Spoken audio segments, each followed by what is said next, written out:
All right, y'all, welcome back to the Soda Citizen podcast, where we're going to highlight people, places, and the cool things going on in Columbia. So first, I'm your host, Brad Allen. This is my co-pilot, Marilyn Sloan. Obviously, it's put on by The Art of Real Estate, which is a really cool real estate company you should check out.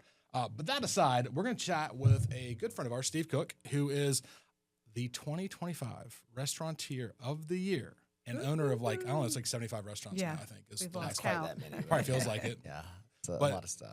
Yeah, it's been a couple of years since we've had you on here and even had some podcasts, but I want to have you back on because, like, you're one of the people that are really shaping the foodie scene. We talk about foodie scenes all the time at Columbia, and, like, you can't talk about foodie scene anymore without, like, your name coming up, and obviously the award goes with it. So what's going on? Like, what's the new stuff? First of all, no cash prize associated with that whatsoever, but it's always nice to be recognized, which I always say, like, it's really not. You should see what I do every day. It's really our team that does everything. But, you know, we own Saludas for like 20 years. Oh, wow. Getting old. No, almost 25. Oh, boy. No, 20 years. All right. Okay. Yeah. And I bought it when I was 26 years old. And so we were doing that for a long time and kind of started opening restaurants. I think last time we taught in here, we had a pizza place. We've opened a Mexican restaurant. And then kind of in the last year or so, one of the things we noticed, a couple partners and I, that there's really no sort of dominant restaurant group in this town. Yeah, that's true. And, you go to Charleston, there's 12 of them. Yeah. You go to Charlotte, there's 10 of them. And it seems like everybody here maxed out at 2 or 3 restaurants, which is where I was. Well, that seems like a decent It's amount to enough. max out. Yeah, it's hard. Yes. And so we started developing that infrastructure to have a larger, company, and with a lot of, I don't have to tell you guys, a lot of like lofty goals. You sit there and plan out your year, and you're like, oh no, I think I've made a huge mistake. We're like opening a restaurant a quarter or so, opening or buying. We're buying some stuff too, which is cool. Okay. So yeah, we just got Cafe Strudel about 3 months ago. Whoa, hold on. Oh, That's breaking you news hear to that me. here first. Yeah, I don't know Congratulations. Y'all are too busy. Y'all don't read the paper. Yeah, you're right. Yes, you don't. I will say that the media in this town, the local media, there is nothing that they want to report on more than openings and closings, and I think it's all social media. I mean, I think they just sit on social media. They'll scroll through those like neighborhood. Oh, I heard this, and then they'll just call you, and you kind of can't lie to them. It's frowned upon. Yeah, It's frowned upon. So, but we've got that. We've got the pizza place just reopened, so I could run them all down. But Dude, first of all, we'll definitely get to them, but hold on. I'm so excited about. I mean, you've got other cool restaurants, but like, so excited about Cafe Strudel. Yeah, that the owners wanted to retire. Yeah. And the option was, they were going to sell it. It was we came in and had the ability to keep it open. Sure. That's what they really wanted. I think they had other people that would buy the property. Great 2 properties, one in Lexington that we did not keep open. We kept the one on the original OG Cafe Strudel open. We'll do another restaurant concept at that location in Lexington.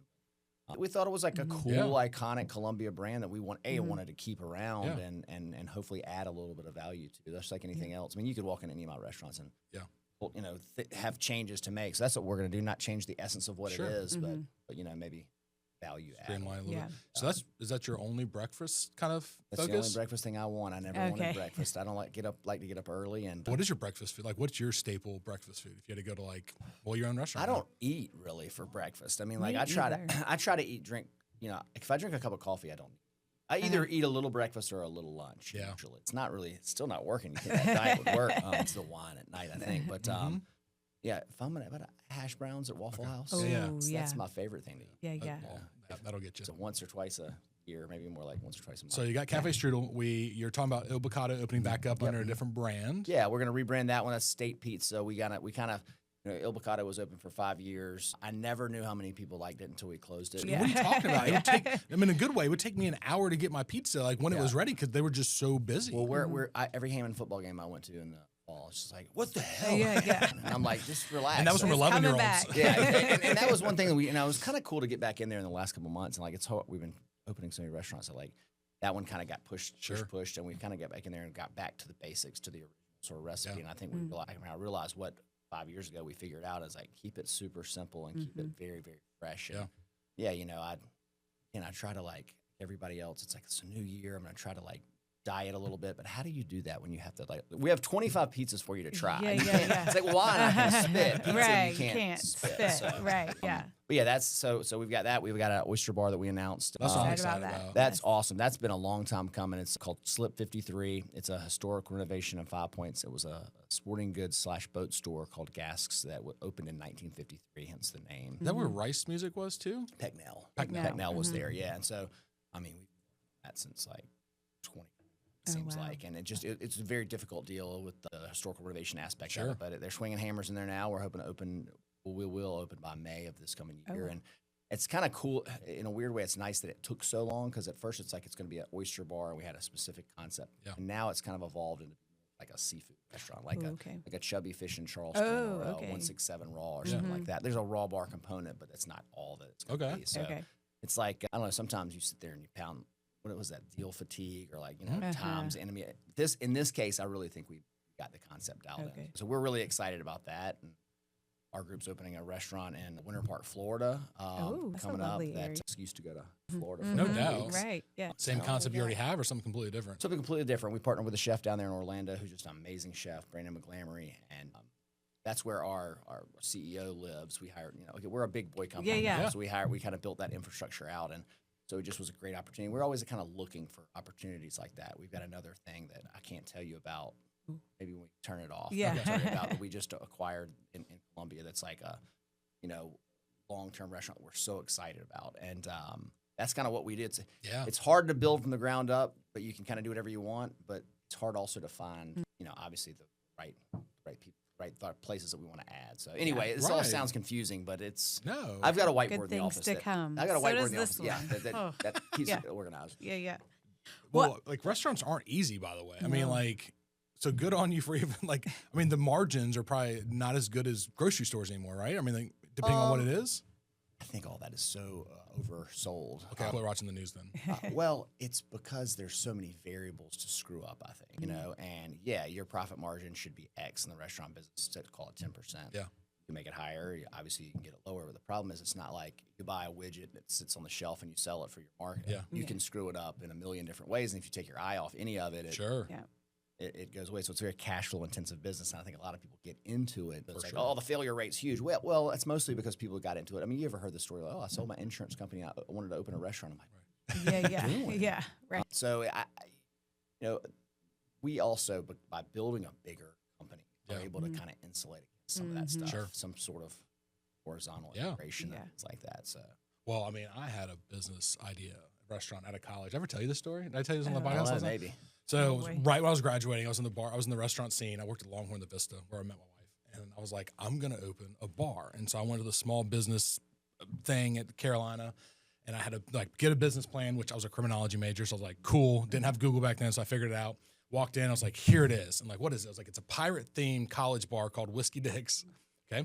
All right, nice. Nice. It was DIX, by the way, and it's right next to the ladies that own that white building, right next to old Garibaldi's or whatever. I was like, we're gonna put it here, and they're like, cool. How much money do you have? I was like, what's that? And they're like, you got to have money. I was like, okay, cool. I'm gonna go get into real estate. Yeah, right. Yeah, it was. I mean, honestly, one of the reasons why decided to get for this bigger company is that even a person like me who's pretty established, has some successful restaurants that make money, go to the bank and it's like, yeah, right. Give me the deed to your house, and if you ever default on this, we'll come get your kids from your house. And it's just kind of like, I guess that's probably like any business, but it's not like I have to restaurants are that much different, but I think the finance part is makes it a lot easier to have a team. I don't have to worry about that anymore. Yeah. When we were trying to do the Oyster Bar and finance it through a bank, it was pull together these 48 things, and I'm like, I'd rather just not do it. Right. I'd rather just not do it. I know. And that has been nice for everybody to stay in there. Yeah. Which cracks me up because if you go, we had an office in Gatlinburg, Pigeon Forge for a couple of years, and you drive down there and you see the most random shit. And you're like, hold on, it's a pirate themed, actually, indoor putt that's upside down house, and somebody gave them money, and it's going to close in 6 months. But they're just throwing money around up there on the stupidest stuff. But the legitimate business people are like, we're going to need some blood samples. Yeah, I think that there's a lot of people who are like, they've always wanted to own something, and so they throw money at it and realize that it's very cash flow intensive. It's also, you need expertise to do it. We've all seen restaurants. I've also don't think that anything good's ever closed, in Columbia. really, not many, unless the owner decides. I was about to say, Sure. some of them close by choice. Exactly. Yes. But like most of the time, I mean, I'm sure there's random examples. I think, it is what it is. Like it's good, it stays in, and so I don't know. Sometimes you go dropping. Yeah. We should do a restaurant. I'm kidding. Oh, gosh. You should. We were going to do a I've got an investment deck for you in the car. If you like. We were gonna do a hot dog cart, and she Yes. wouldn't. She wouldn't let me buy the I hot was dog. going to let you buy it. Somebody else bought it. Thought nice a hot one, dog too. cart was a great idea. Not a little dinky one, like it was pull behind truck. Like Yeah, it it was was. a That's how legit they hot started dog Shake cart. Shack. Right. Yeah. I mean, I just so read his book. You could have made like No. $25 billion, and you really blew it. I we guess really by not- blew it. Here Well, we are. somebody bought the cart out from under us. Move faster next time. Well, I feel like sleep on Columbia's food scene because we're not Charleston, we're not Greenville, we're not Charlotte. But I really think Columbia's food scene's got some things. So I'm just curious from your perspective, like what are you excited about or what makes Columbia's food scene so special? Yeah, I think that I hear people compare anything to Charleston is ridiculous. Yeah. I mean, like Charleston might as well be Manhattan. Right. you know? It is. And- It is and- a little and- Manhattan. And so if you wanted to, if we were like, hey, let's open a restaurant on the peninsula, Uh-huh. and you're like, what is it going to take? $15 million? Yeah. Yeah. Something like that. That's why all the cool stuff has moved up towards To King Canterbury Street, and yeah. the small stuff that people that can get into. But Columbia, I think that, obviously it's weird that we're in the middle of the state and we're kind of like the redheaded step for a lot of stuff. And I don't think it's necessary to compare it to other markets. It is what it is. We have a lot of weird things that attract people to this town that aren't necessarily the sexy 25, 26-year-old stuff that happens in Charlotte. Although Yeah. you go to Charlotte and it's just like, how many breweries can you cram on the right, road? So right. I feel like we have an organic sort of, I don't know, there's more character to the stuff that opens here. People really want to be here with stuff, and I think that matters. And, for the most part, I think that people are getting Columbia, I've always said, is like 7 on everything else. Like if you go to New York. We like to take our time. Yeah, if you go to New York and they're drinking like, Vermentino, you're like, oh, well, in 10 years, people in Columbia will be like, have you heard about Vermentino? And a stupid example, but here I think we're finally sort of catching up to some of that stuff. And hopefully a lot of the seafood restaurant we're opening, that's our entire intention is to kind of like almost everything you have on the menus can't have it. It's like we're bringing stuff in that people kind of want, because I think Columbia's ready for that. Yeah. And they have been for a while, but Yeah. the more people that kind of push the envelope with that stuff and don't just open chicken fingers, Yeah. quesadillas. Not that there's anything wrong with that. Right. But Kids gotta eat. I think that you got to, pushing the envelope like that's great. I think the overall growth of the Southeast in general is starting to go. Like people are like, we used to hire from a very limited pool, and now it's like we can pull out there and go, we hire people from Texas, or like I'm moving to South Carolina with my wife, or I'm from Maine, I'm a guy from Maine, and it's like South Carolina kind of might get that second wave of the growth, but it's not South Carolina, Columbia, but I think it's growing nonetheless. Yeah. But that's really what it's about is density to be able to support all those restaurants. I think we have a more refined palate than most people think for like Southern town. Like, there's a couple of nicer in restaurants, and I think they do pretty well. And so I'm excited to see what y'all bring in and the different types of stuff, because if you can't get it here, I'm sure people would like it. Yeah, I feel like the best of the Columbia restaurants, it sounds silly, the best of them, but like the best food, those are the ones who like people want to go to. Yeah, I think people are excited about new stuff and support it. You don't hear quite as much of that. It used to be like, oh, I'll go to Charleston and spend money, but not in Columbia. And that always irritated me. It's like, why wouldn't you spend money in your town? Well, and then people get so tired of the drive to Charleston. It's so boring. Well, I get tired of spending $850 a night on a hotel. Oh, right. Yeah, that too. Or Zero George tasting menu, that is well over that. Yep. Do you like the vibe more of like the higher end steak, or like the more like RO taco kind of like? What's your vibe? I honestly am the high end. Yeah. I wanted to be when I was in college, I wanted to be a stockbroker. I think I realized I just wanted to wear like suits and make a lot of money. It's a cool thing to do. And then, but I got into this because I liked hanging out at cool hotels, restaurants, and it's something that I really like to do. I mean, I guess that's not.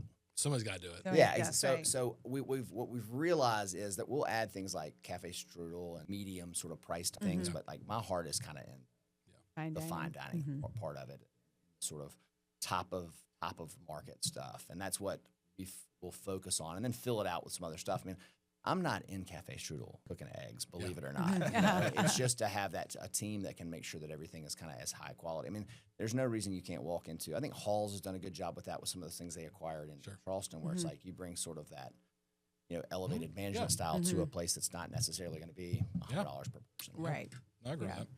So last time we had you on here too, and you we don't have bulletproof vest on, so all the hater mail can go somewhere else. But we talked about 5 points a good bit because you're the president of the association at the time, and I don't think you are now, unless you. But thank God, we put in the bylaws. I pushed for the bylaws to have term limits for. Look at you. I'm still on the board. Now you need to run for Senate and get that figured out. Oh no, I've talked to enough of those guys. I don't want to be one of them either. How are you? Say it for how you want, but like, how are you feeling about the trajectory of 5 points now? Because it's been a couple years since we talked. Some people have been in there, kind of putting their hands in there and changing the vibe a little bit. Yeah, I mean, it's great. 5 points will always be kind of what it is because of the nature of what it is. Yeah. It's the oldest sort of entertainment district outside of Main Street, and biggest problem I see on a daily basis is that some of that property is owned by people who will never sell it and have no concept of redevelopment, which you kind of understand when you break down. You're like, oh, you've willed this property from your dad, and it's gonna. Your tax basis is nothing, and so if you put $1 million into it, now you've taken a big risk. They don't want to take risks; they just got property in a will, so that sucks. I hate that. When you roll through 5 points, sometimes you see some of those vacant properties. They're not really; they're just not available. Yeah, the place you were going to put your bar is not available. Been empty for 50 years. Have they not died yet? I mean, I'm not trying. I hope they don't, but like they have not. They always come around. They come around every St. Patrick's Day to complain. It's like, why are you?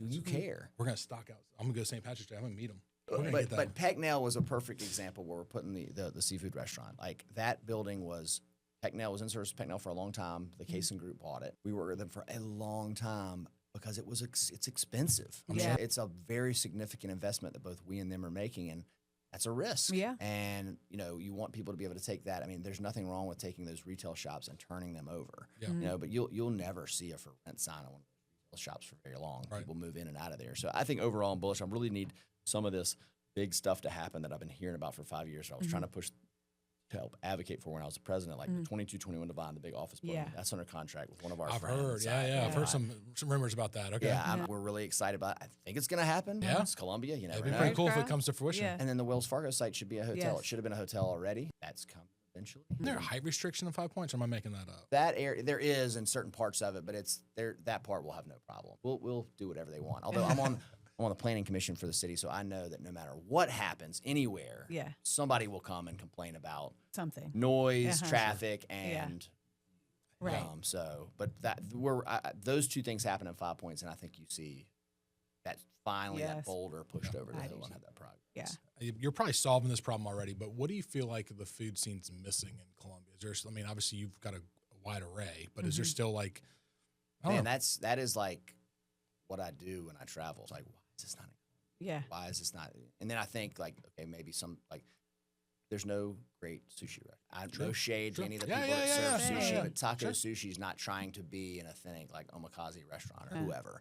And that might be something. Then you start to sit there and like, are you too cool? Do you think you're like, you think you're going to have a 10-seat omakase restaurant, $100 a piece, and people are going to do it in Columbia, South Carolina? And again, that's where I go back to like, well, if you do it really well, I think it would work. I would be there. Yeah. So that is one recently. Like we think the seafood restaurant that might add on down the road. There's some space we're leaving upstairs, possibly for a cool little sushi restaurant. You see somebody like Robbie Robertson over in City Limits and what he's doing. And like, if y'all met him, I don't know how much you know him. He is I've never met him. Coolest, nicest guy in the world, but he is not a businessman. He does not. I don't think if I walked in there and said, "Here's $100 million, let's open 5,000 of these," he would be like, "Leave me alone. I'm trying to cook brisket here." And so like the success of a place like that, which I call an Austin barbecue restaurant. I don't think that's an official, but like you walk up, stand in line, get your stuff, go sit at your table. The success of his like that shows you. I don't know. Why can't that happen? There's 10 of those in Charlotte, you know. So there's a million things, and I think a lot of it is Columbia 7 to 10 years on the road, and I think a lot of it is the investment people are willing to put forward. You know, like are people willing to invest here? Some of the restaurant groups you'll see. That's why we're trying to establish one homegrown here in Columbia. I don't want people coming in from out of town and poaching our stuff. I'd rather grow outward from here. I want to go open a restaurant in Charleston that is based in Columbia. Yeah, that's. I always ramble off your question. Okay. I just had sushi in Japan myself. It was in Epcot, but it was delicious. Go to Japan. Hey, one of my favorite restaurants in the world is that hibachi restaurant in Epcot. Yeah, that's right. I was right next door, the sushi place. Oh my God. I haven't been to the sushi place yet. Good. My kids aged out, and now if I try to push the family to go back there, then I'll look like a weirdo, you know? Epcot's always good. Epcot's great, I'm not a Disney freak. I cannot believe we're talking about food at Epcot. It's the world showcase of food. Listen, they spend a significant amount of money on R&D and the right stuff there. I got a guy in Florida, some of the people we met, he has a really cool little pasta place. Tiny outpost, like 650 square feet to sell like Italian cookies in Disney Springs, and I'll talk to them like, that guy's a millionaire. There's no way that get into Disney, Disney Springs, like the mall area. It's like they just plucked him out, put him in there, and like that guy will never have to work on anything in his life besides a 650 square foot wall. Could not imagine how much the rent is at They Disney pull Springs. 20% of your revenue out on top of whatever rent they pay. Yeah. That's wild, isn't it? Anyway, let's stop talking about Disney World. Okay, back to Columbia and what makes Columbia so great. So outside of the food scene, what is something that you feel like Columbia should have? Like we usually ask people that question. Like, what is some outside of the food scene? Like, what's something you would love if you had a magic wand? Like, what's something you would love to see plop down in Columbia? Could be anything. I don't know. I'm fine just going from my office to my house and eating at restaurants when I can. I mean, I think that things like golf courses. Out of town, there's a golf course in the Midlands. We are lacking. It's unbelievable. I mean, I remember at 2 clubs here, but people shouldn't have to go to a private club to go to play golf. It's wild that is the case. What else? I mean, I don't know. You could say movie theater downtown, but I love the Nickelodeon. It's fun. So I can't really think of anything that the Columbia needs. I think that just continuing to grow it, organically internally. Like people would say, "Oh, drop a Top Golf in here or something." Yeah. Sorry, I'm focused on the golf. That's right. I don't know. I don't like those. They're ugly. Yeah. I don't think that. They're not doing too well either. Yeah, I don't think in 10 years they're going to be around. So I thought they were talking about putting one out there off Fernandina somewhere. they were, and I think that fell through, and probably for the best. But I'm sorry, I don't have a good answer to that. No, question. that's okay. But I kind of like. I've grown up here. I think Columbia is cool. I don't, You like her just the way she is. Yeah, and everybody talks about developing the riverfront. Like you can go to the river if you want. Yes. Yeah. I grew up going to the river. Whatever. That's probably something they do. I think the biggest issue in Columbia that I see long term is like we have so much space that's undeveloped. I don't like how there's so many. Like you compare us to Greenville. Greenville has one city center: Long Street, North End, whatever. Yeah. Here they're like Bull Street, 5 Points, Main Street, Vista, North Main. I'm lots of different pockets. It's so many like areas. It's kind of hard for that concentration of things to build up. There's lots of cool little pockets around. Yeah. I'm still pushing for the minor league soccer team. That would be cool for the and that's another thing. I go home. I'm chilling like I'm not. But my son, I have 21 and 19-year-olds. That's probably the kind of thing. And that's another thing. As we were touring colleges, I realized like a lot of these college towns, which we really are, they put a tremendous amount of resources in keeping these people in Columbia. Yeah. You don't want them to spend 4 years here and go away. So having that. Yes, you're right. I would never go to a minor league soccer game, but it would probably be great for Columbia. Right. Yeah. Yes. Well, I'm excited about Finley Park because I've for the longest time felt like we really needed a cool like I love going to the High Water Festival in Charleston, and so Until you have to leave. So you have to leave, right? But I'm really excited, and I'm hoping that the new development at Finley Park will really take off, and they will have concerts there, and that will kind of bring kind of the Vista crowd. And I purposely drive by there a lot just to see what's going on. Yeah. It's still, It's the packed. opening weekend, but it's still packed. It's packed. Also, that little park that we did in Heathwood, is it Haywood? Oh, yeah. That place is packed all the time, and it's like it does show that is a pretty good investment of like public resources. Like people really need those green spaces and like. But we have the climate for it too. I mean, 100%. most of the time you can be outside here. Yeah, that's a great thing. And I think I remember reading like Columbia has an inordinate amount of city parks. They're just not always updated. But when they update them, people use them. That's what it's all about. Yeah. I've got a question about food trucks. Do you feel like we're over inundated with food trucks in Columbia, or not at all, or are we in the middle? Or do you hate food trucks? I'm a hater on food trucks. Right. I do totally admire people who start a small business because it is a smaller footprint. Sure. It's also. I remember the city had this big initiative to push food trucks, and they were like, "Oh, we'll bring them to 5 Points." I'm like, "Why would I allow somebody? I have to pay for this 365 days a year. I'll park here from 7 to 9 on Friday night." Yeah. So it's a weird kind of thing. True. I mean, I think that food trucks have become, it's like saw a bunch of cool stuff. Or they went to Austin once, and they're like, "The food trucks are the greatest." Like, I've gotten more crappy food out of a food truck than anywhere else. Yeah. Again, nothing to knock the people who do it really well, and it is a springboard for a lot of people to open a brick and mortar. But for me, like, I would stick to brick and mortar. Yeah. That's just me. Yeah. So if you're not eating at one of your restaurants in town, where would you want to go for a decent dinner? I love Tara. I love Mike. Mike does a great job over there. And that's probably our go-to. Yep. I really have Hendrix a lot. I think Frank, Chris and John are friends of mine, but Frank's a great chef. I mean, I eat at those two probably. And then I jump around everywhere else. But those two always seem to jump to the top of my list when I'm tasting something. So where's the next spot in Columbia you think that is going to kind of either be revitalized? Because, I mean, obviously you're doing some stuff in Lexington. Yep. You're doing some stuff in downtown Columbia. Like, you think Harbison's itching for a good place? Do you think that can have it? Not for me, but I mean, I think that, as we look and kind of realize, like, we've got, Saluta's in 5 Points, I've got a seafood restaurant in 5 Points. That's an area, like, going to open another one there? Like, probably not. Because you get a saturation point for your own sort of thing. We really love Forest Acres. We'll be doing something in Forest Acres soon. We love Lexington. We opened Ember over there, and, like, there's a possibility we open another restaurant over there. So there's a lot of stuff kind of bubbling, and I can't tell you. Y'all know exactly what I'm talking about. I look at 50 things and get really interested in a lot of them and spend 20 man hours and like dig into it until you finally get to the point where you have to pull the trigger or not. But because we've doing a lot of projects, we've gotten a lot of attention from people who are, they're building a lot of cool stuff in Columbia, and so when they build these buildings, almost every single one of them wants to have a flagship restaurant on the bottom. Ever. That just we have a lot of value to add to the state, frankly. And so, those opportunities keep coming up, and I think that allows us to be a little more picky about and not have to choose a marginal location. We want to kind of do A+ stuff, and I got a lot of projects. I don't want to say them out loud, so somebody will either steal them or right. I'm sure, actually. But like I've got. Sorry, it's just my mom and his mom that listen to this. I know, right? I got one a couple blocks off of Main Street, and I've walked through there with other restaurateurs that think about partnering. Nobody can see it. I'm the only person that see it. I'm like, well, maybe I'm just an idiot. Maybe it doesn't work, but like one day that might work. But there's just a million little things we're always looking at. Well, what I appreciate most about your places is like you don't have to advertise them. Like I think that's the epitome of success. We're trying. No, I mean don't need to. Everybody knows they're good. There's almost nowhere to advertise. It's all social media and it's all word of mouth, and you try to do the best you can to.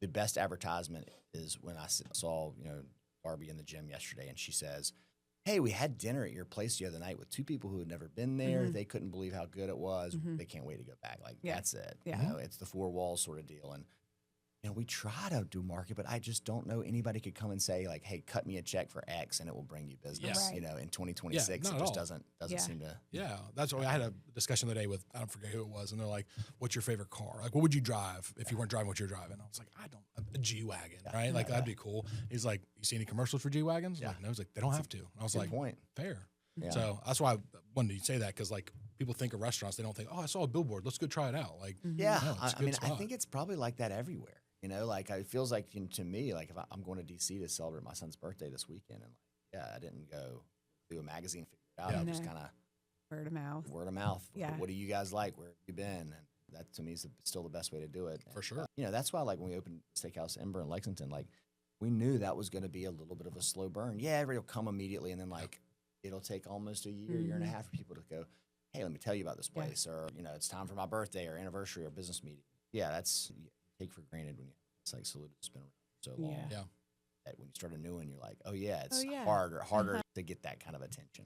Do you feel like you're missing like like you mentioned the business trips, like the businessman crowd, like when they're traveling to different cities? Like I feel like Halls captures a lot of that. They do, yeah. I mean, they have a big net. I'll tell you. I mean, I might have told you this before, but like when Halls opened, whatever it was, 8 years ago, like I remember talking to, oh my God, this is gonna kill. I can't believe that. I was like, this is the best thing that's ever happened to us. Like, I mean, please go spend your money at Halls and then look at the check, come spend money with me, and that's fine. Halls does a great job. You're not going to go eat there every single time. Right. They do suck up a lot of that momentum. Frankly, I'm glad they suck up more of the lobbyist and state legislator business, because it's not, it's a little weird sometimes, but they go right across the street there.